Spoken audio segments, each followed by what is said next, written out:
ఏకశ్లోకి భాగవతం.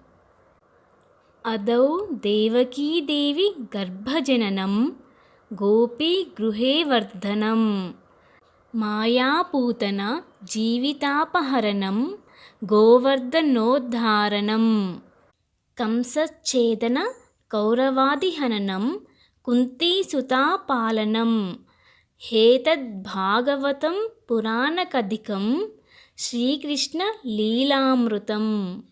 భావం: దేవకి నుండి పుట్టుకతో మొదలై గోపికల ఇంట్లో పెరగడం, పూతన ప్రాణం తీయడం, గోవర్ధనాన్ని ఎత్తడం, కంసుణ్ణి సంహరించడం, కౌరవులను సంహరించడం, కుంతీపుత్రులను రక్షించడం ఇది సాంప్రదాయ సంబంధమైన భాగవతం. అద్భుతమైన అమృతం. శ్రీకృష్ణుని సంతోషకరమైన కార్యములు ఈ భాగవతం. ఇది సూక్ష్మంగా ఒకే ఒక శ్లోకంలో శ్రీకృష్ణ లీలామృతమైన భాగవత గాథ.